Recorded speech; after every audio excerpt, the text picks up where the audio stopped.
आज मेरे लिए ये बहुत गर्व की बात है कि मैं श्री मेहंदीपुर बालाजी महाराज, पपलाज माता, देवनारायण भगवान जी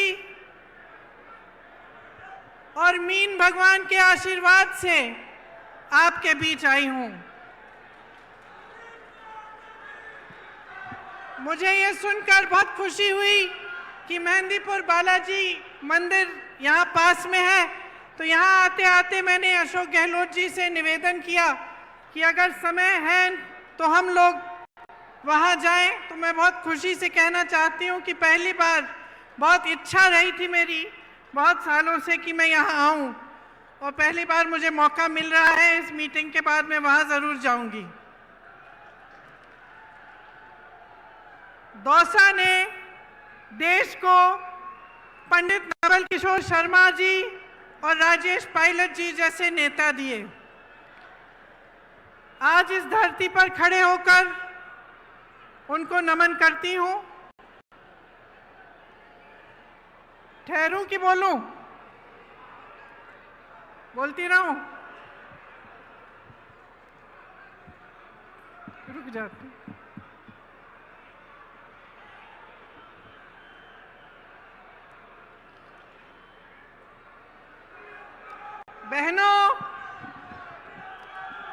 बहनों, आजकल आपके खेतों में बहुत काम है। मैं जानती हूं कि आप दिन रात संघर्ष कर रही हैं, दिन रात मेहनत कर रही हैं, फिर भी आप यहां आई हैं, इसके लिए बहुत बहुत धन्यवाद। देखिए, चुनाव चल रहा है। मैं तेलंगाना जा रही हूँ, छत्तीसगढ़, मध्य प्रदेश, राजस्थान, मिजोरम, हर जगह चुनाव है। जहाँ जहाँ मैं जाती हूँ तो उस प्रदेश की जो खासियत है, उस प्रदेश का जो हुनर है, जिसके लिए उस प्रदेश की मजबूती पूरे देश में जानी जाती है, उसके बारे में मैं बात करती हूँ। ये वीरों का प्रदेश है।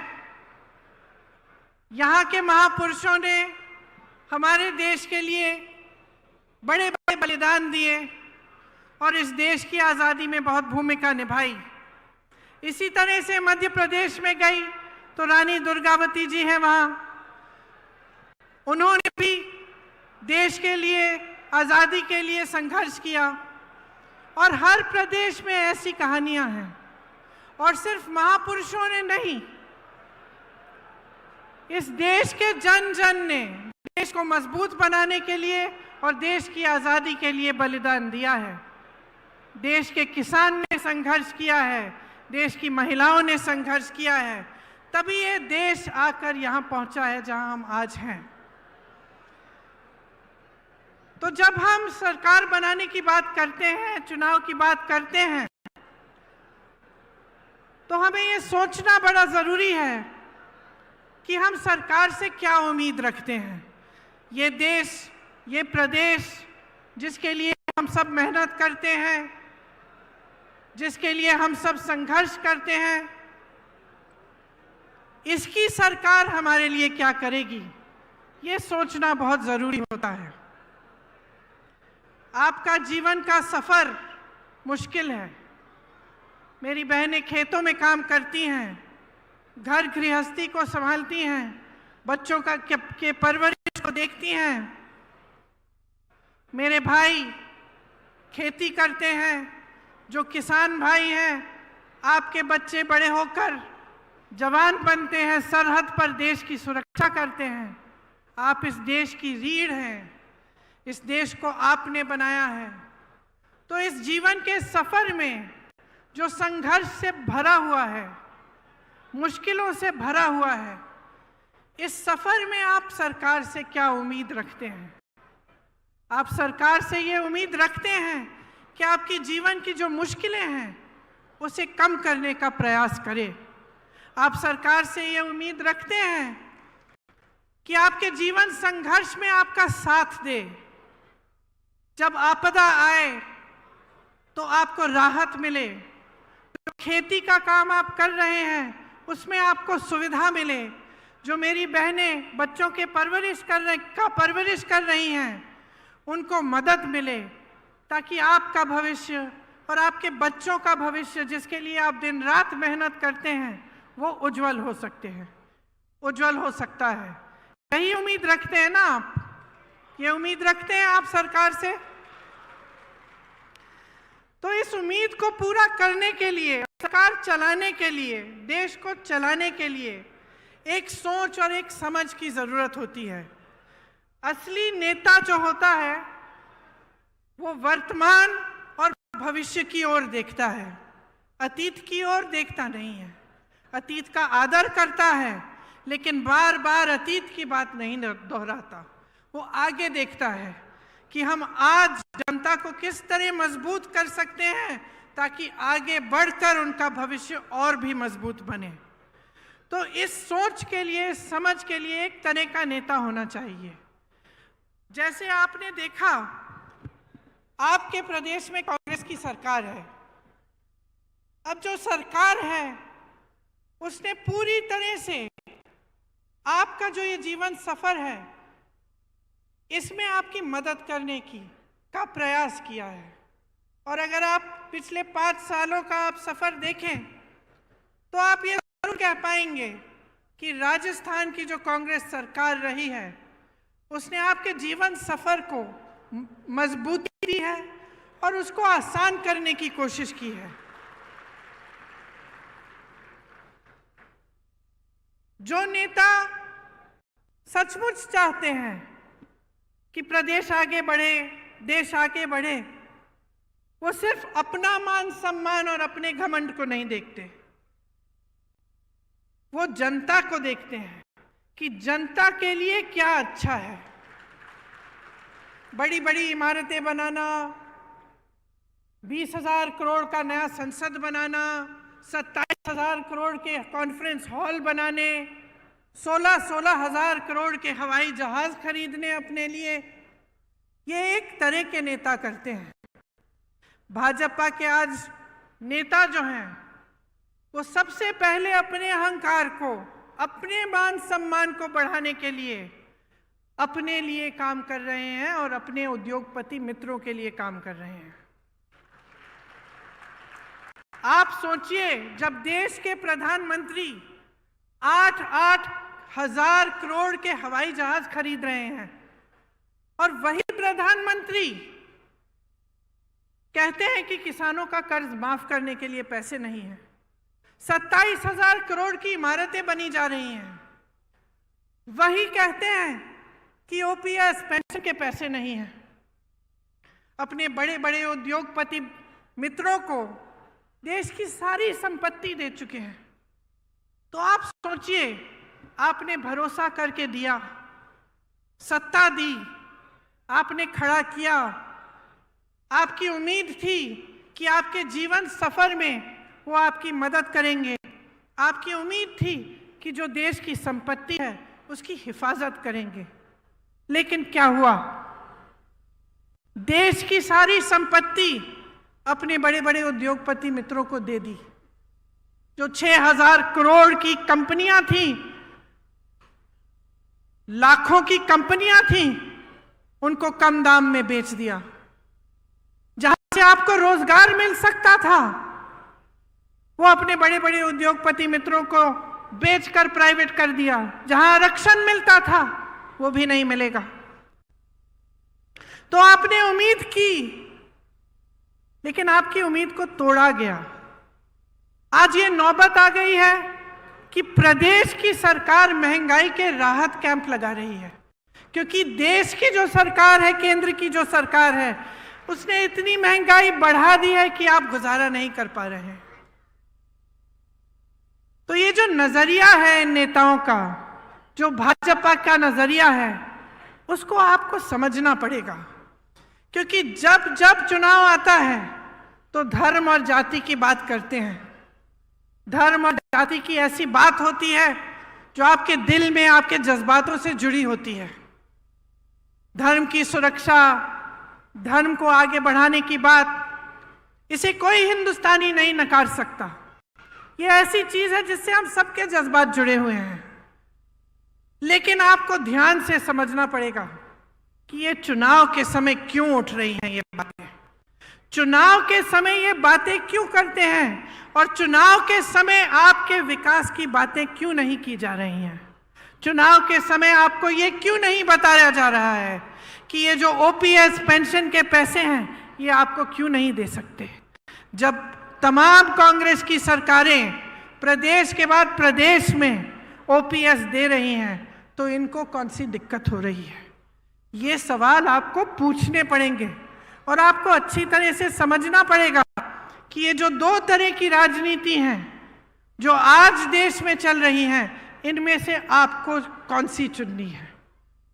आपको एक ऐसी राजनीति चुननी है जो सिर्फ आपकी जज्बातों की बात करती है चुनाव के समय, लेकिन आपके काम की बात नहीं कर रही है, या आपको एक ऐसी राजनीति चुननी है जो सुबह से शाम तक आपकी काम की बात करे, जो आपके जीवन की मुश्किलों को दूर करने की बात करे।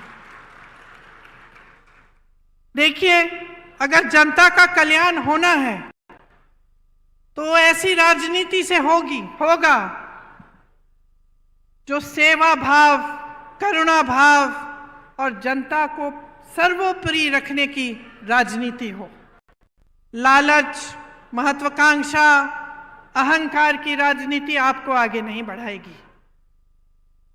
इसीलिए जब हमारे प्रधानमंत्री जी यहाँ आकर दुनिया भर की बातें करते हैं, बहुत नकारात्मक बातें भी करते हैं, तो हमें सोचना चाहिए कि ये हमारे लिए सकारात्मक बात क्यों नहीं कर रहे हैं। आपने तो देखा ही होगा, मैंने टीवी पे देखा, पता नहीं सच है कि नहीं, देवनारायण जी के मंदिर में शायद गए थे कुछ समय पहले और एक लिफाफा डाला है। अब मैंने टीवी पे देखा कि 6 महीनों बाद वो प्रधानमंत्री जी द्वारा डाला गया लिफाफा खोला जा रहा है। जनता सोच रही है कि भगवान जाने क्या होगा इस लिफाफे में। देश के इतने बड़े नेता प्रधानमंत्री जी आए थे, वो लिफाफा डाल के गए हैं। लिफाफा खोला, 21 रुपए निकले।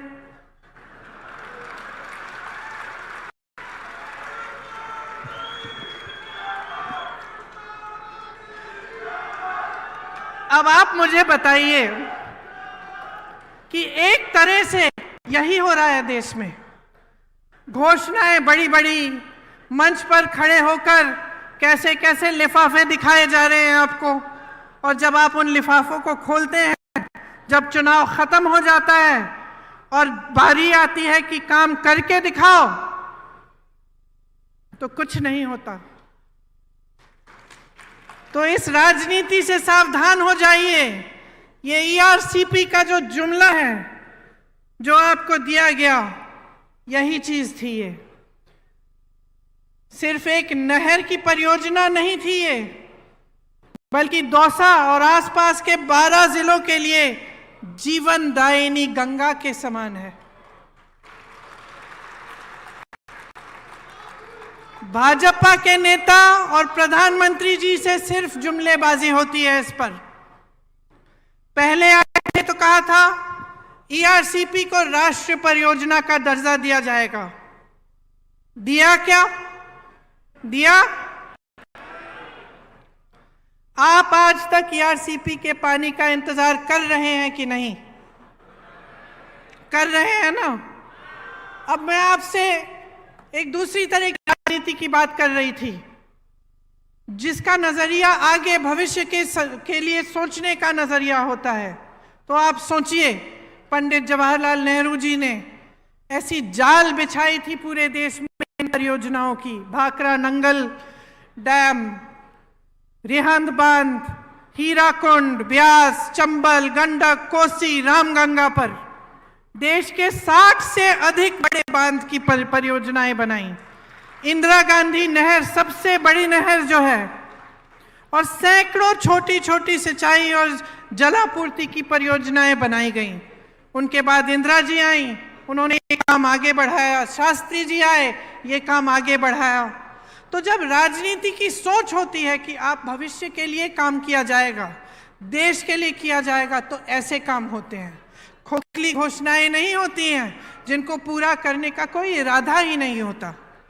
तो सतर्क किसको रहना पड़ेगा बहनों, बताओ? आपको सतर्क रहना पड़ेगा।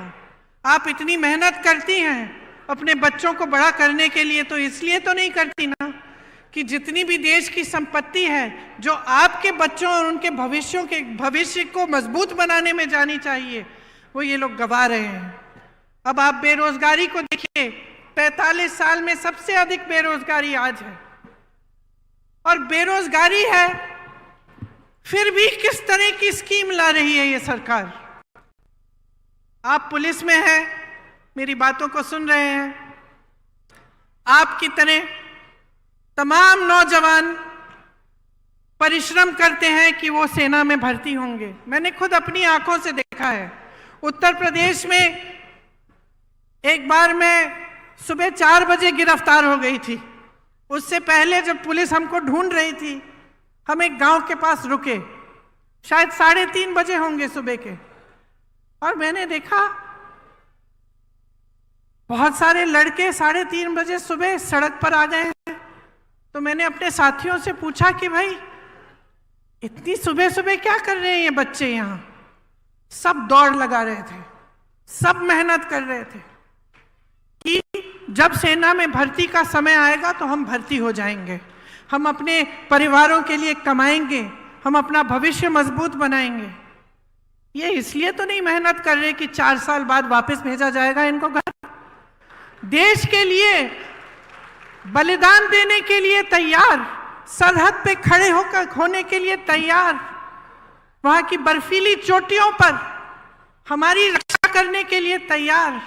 और आपने अग्निवीर जैसे स्कीम निकाल ली जिसके जरिए 4 साल बाद ये बच्चे जिन्होंने इतनी मेहनत की, जो इतनी इच्छा से देश के लिए तैनात होने के लिए तैयार हैं, उनका भविष्य ही आप खत्म कर लिया। इस तरह की स्कीम लाएगी क्या सरकार? जहां जहां आज मैं जाती हूं, नौजवान मिलते हैं, कहते हैं हमें जाना ही नहीं है, अब हम तो कोशिश भी नहीं करेंगे। इस बार इस साल शायद सबसे कम एप्लीकेशन गए होंगे, क्योंकि कोई मेहनत नहीं करना चाहता इतना कि 4 सालों में आपको घर जाके वापस गांव आना पड़ेगा। जब हम नौकरी के लिए इच्छा करते हैं, कोशिश करते हैं, तो सबसे बड़ी चीज क्या होती है कि हमें सुरक्षा मिलेगी, हम कमाएंगे, अपने माँ बाप की देखभाल करेंगे, अपने परिवारों को मजबूत बनाएंगे और जीवन भर हमें कुछ मिलता रहेगा। तो इसी तरह से पेंशन की बात है, जब सरकारी नौकरी के लिए जाते हैं लोग तो एक बड़ी चीज होती है कि पेंशन मिलेगा, कि नौकरी 20 साल की नौकरी करने के बाद जब रिटायर होंगे तो कोई तो होगा हमें पूछने वाला, सरकार से हमें कुछ मिलता रहेगा। वो भी खत्म हो गया। तो आप बताइए, भयानक बेरोजगारी है। जहां जहां से रोजगार बन सकता था उसको तो आपने गवा दिया। बड़े बड़े PSU थे, BHEL जैसे, सब अपने उद्योगपति मित्रों को दे दिए। जो किसान थे, हैं, खेती करते हैं, एक जमाने में खेती से रोजगार बनते थे, गांव में रोजगार बनते थे मनरेगा के द्वारा। मनरेगा को भी इन लोगों ने कम कर दिया। ऊपर से नए रोजगार नहीं बन रहे हैं। जो छोटी दुकानें थी, जो छोटे कारोबार थे, छोटे बिजनेस थे, वो भी नौकरी देने के काम करते थे, उनको भी आपने खत्म करने के कगार पे डाक कर दिया है। आपने GST थोपी, इन पे नोटबंदी थोपी, छोटे दुकानदार GST में उलझ गए एकदम। तो जहां से रोजगार बनने थे, वो सारी जो जितनी भी जगह थी जहां से रोजगार बन सकते थे, उनको आपने खत्म कर दिया। महंगाई आपने ऐसे बढ़ा दी कि मेरी बहनें दुकान जाती हैं कुछ खरीदने के लिए, खाली हाथ वापस आती होंगी, क्योंकि कुछ मिलता नहीं है, कुछ खरीद नहीं पाती हैं। इतना संघर्ष कर रही हैं, बच्चों की फीस भरनी होती है, छत में से पानी टपक रहा है उसकी मरम्मत करनी है, या फिर कोई बीमार पड़ता है उसका इलाज करना है। तो टेंशन ही टेंशन होता है कि किस तरह से हम ये कर पाएंगे, क्योंकि कहीं से कमाई नहीं हो रही है। तो अगर ये परिस्थितियां हैं पूरे देश में, और हम प्रदेश की सरकार के द्वारा पूरी कोशिश कर रहे हैं कि इन परिस्थितियों से आपको निकाल पाएं, कि हम आपकी मदद कर पाएं। और अशोक गहलोत जी की सरकार है जिसमें तमाम ऐसी स्कीमें आई हैं जिससे आपकी सहायता होती है और आपको इन संघर्षों का सामना करने की मजबूती मिलती है। जैसे यहाँ पे जो बिजली आपको मिलती है वो दूसरे प्रदेशों में ऐसे नहीं है। आपने सुना होगा कि प्रधानमंत्री के एक बड़े उद्योगपति मित्र हैं, अभी हाल ही में ये बात बाहर आई कि इंडोनेशिया से कोयला खरीद के यहाँ लाते हैं और लाते लाते उसका दाम दुगना बढ़ा देते हैं। तो जो बिजली की बिल आपकी चढ़ती चली जा रही है वो सारे इन उद्योगपतियों के जेब में जा रहे हैं पैसे। और सरकार को रोकना चाहिए, सरकार को रास्ता दिखाना चाहिए, लेकिन सरकार और इनको मजबूत करने का काम कर रही है और आपके जेब से पैसों को निकाल कर अपने बड़े बड़े उद्योगपति मित्रों को दे रही है। तो जैसे मैंने कहा, अब राजस्थान की हमारी प्रदेश की सरकार है। आप जानते हैं कि महंगाई के राहत कैंप राजस्थान सरकार ने आपके लिए लगाए। किससे बचाने के लिए? उस महंगाई से बचाने के लिए जो केंद्र सरकार की वजह से जिससे आप जूझ रहे हैं। आप जानते हैं कि राजस्थान प्रदेश में, आपके प्रदेश में जो स्वास्थ्य की योजना है, जो स्वास्थ्य के लिए बीमा आपको 25 लाख का जो मुफ्त का इलाज मिल रहा है, ये किसी और प्रदेश में आज तक नहीं है। पहला प्रदेश है। शायद अभी अभी छत्तीसगढ़ में भी कुछ समय पहले शुरू किया गया है, वो भी कांग्रेस की सरकार है। ग्रामीण क्षेत्रों के लिए 1000 इंदिरा रसोई बनाई गई हैं। ये भी राजस्थान सरकार का काम है। इसमें आपको 8 रुपए पे भरपेट भोजन मिल रहा है। गैस सिलेंडर की जो सब्सिडी है, इसके तहत आपको 500 रुपए में सिलेंडर मिल रहा है, जब भारत सरकार ने इसको 1100 से 1200 रुपए का किया था। मेरी बहनों के लिए इंदिरा गांधी स्मार्टफोन योजना के तहत मुफ्त मोबाइल मिल रहे हैं। 1 करोड़ से ऊपर उपभोक्ताओं का बिजली का बिल शून्य आया है। और ये तब जब मैंने आपको समझाया कि किस तरह से केंद्र की सरकार उन उद्योगपतियों को आगे बढ़ा रही है जो आपके जेब से बिजली का पैसा छीन रहे हैं। राजस्थान में आज मिनिमम इनकम गारंटी एक्ट लागू है।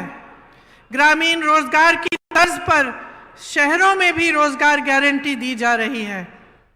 5 लाख गिग वर्कर्स को कानूनी सुरक्षा दी है। इनको कोई नहीं पूछता बहनों और भाइयों, जो गांव में रोजगार नहीं मिलता शहर चले जाते हैं रोजगार ढूंढने के लिए और शहर में गिग का काम करते हैं। कहीं पे डिलीवरी हो गई, कहीं पे जाके कुछ देना है, ये सारे काम करते हैं। उनको कोई नहीं पूछता, कोई नहीं पूछता कि इनको कितना पैसा दिया जा रहा है, कैसे काम कर रहे हैं। यहाँ राजस्थान की सरकार ने खास इनके लिए भी कानूनी सुरक्षा दी है ताकि कोई कम पैसे ना दे पाए, कम वेतन ना दे पाए। 309 नए कॉलेज बने हैं। मैं कल परसों तेलंगाना में थी, एक सरकारी यूनिवर्सिटी नहीं बनी वहां 5 सालों में। यहाँ 309 नए कॉलेज, 9 नई सरकारी यूनिवर्सिटी खोली गई हैं। क्यों? क्योंकि यहाँ कांग्रेस की सरकार है। जहाँ दूसरी सरकारें हैं, आपको मालूम है उस प्रदेश में क्या हो रहा है। एक भी सरकारी यूनिवर्सिटी नहीं खोली है, लेकिन प्राइवेट यूनिवर्सिटियां खूब खोली हैं ताकि जनता को फीस की मार पड़े और उनको मजबूरन प्राइवेट में जाना पड़े। हर जिले में यहाँ पर अस्पताल और नर्सिंग होम खोले गए हैं। सरकारी नौकरियों में ठेका की प्रथा खत्म हो गई है। 21 लाख किसानों को 14,000 करोड़ कर्ज माफ किए और अन्नपूर्णा फूड पैकेट के माध्यम से आपको गेहूं, दाल, चीनी, तेल, नमक और मसाले मिलते हैं। लेकिन बहनों और भाइयों, ये सब काम भाजपा को पच नहीं रहे हैं, क्योंकि जब हम अपने प्रदेशों में जहां कांग्रेस की सरकार है इस तरह का काम करके दिखाते हैं तब उन पर मजबूरी होती है कि वो भी अपने प्रदेशों में करें और वो भी ऐसी घोषणाएं करें, और वो ऐसा नहीं करना चाहते। उनकी सारी सरकारें सिर्फ बड़े उद्योगपतियों के लिए चलती हैं, उनमें गरीबों के लिए, मिडिल क्लास के लिए कोई सोच ही नहीं है। उनसे पूछिए, प्रधानमंत्री जी जब यहां आते हैं उनसे पूछिए, वो ये कहते हैं कि आप मेरे नाम पर, मोदी जी के नाम पर आप वोट डालिए। पूछिए, क्या प्रधानमंत्री पद छोड़कर यहां आकर मुख्यमंत्री बनने वाले हैं? क्या उनको अपनी पूरी पार्टी में कोई चेहरा नहीं मिल रहा? पूछिए ना उनसे।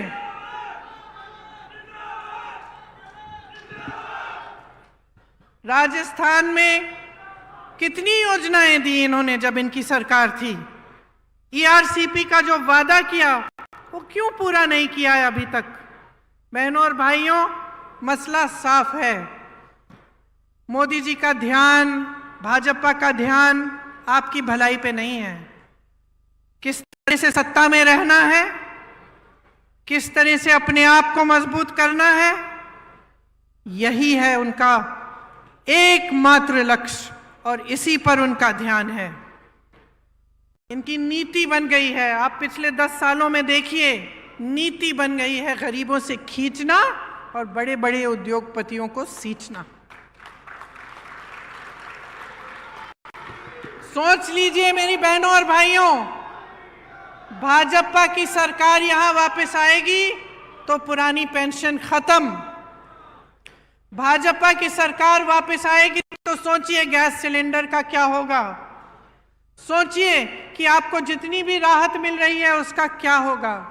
सोचिए क्या आपका मुफ्त में 25 लाख का इलाज हो पाएगा कि नहीं, क्योंकि आपने अनुभव किया है। मैं नहीं कहती हूं कि मेरे कहने पर वोट दीजिए, अपने अनुभव पर दीजिए। आप खुद देखिए कि इस सरकार ने आपके लिए क्या किया। भाजपा आपके बारे में नहीं सोच रही है, वहां स्वार्थ हावी है। सब नेता खुद को मुख्यमंत्री घोषित कर रहे हैं। कहीं की ईंट, कहीं का रोड़ा, भानुमति ने कुनबा जोड़ा, मोदी जी के अहंकार ने कुनबा तोड़ा। आज पूरी पार्टी बिखरी हुई है, एकजुट होने का नामो निशान नहीं है। यहां पूरी पार्टी एकजुट होकर मंच पर बैठी है। राजस्थान का रिवाज बदल डालो। राजस्थान का रिवाज बदल डालो। इस बार दोबारा कांग्रेस को लाओ।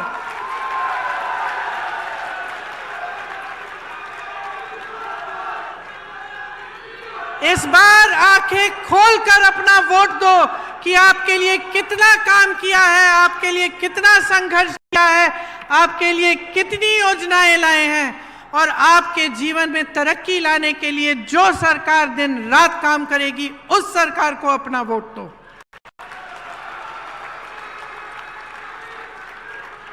एक तरफ गहलोत जी का अनुभव है, आपके लिए दिन रात एक करने की इच्छा, आपके लिए ऐसी योजनाएं लाने का प्रयास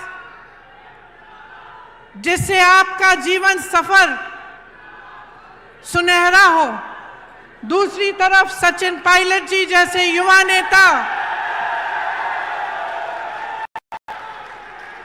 जो आपके भविष्य की तरफ देखते हुए आपके लिए हर रोज मेहनत करते हैं। ये कांग्रेस पार्टी आपके लिए समर्पित है। ये चाहती है कि राजस्थान मजबूत बने। हम चाहते हैं कि राजस्थान का विकास हो। हम चाहते हैं कि राजस्थान में फिर से 5 सालों के लिए एक ऐसी सरकार बने जो आपकी सरकार हो। इस प्रयास में, इस कोशिश में आप हमारा समर्थन देंगे।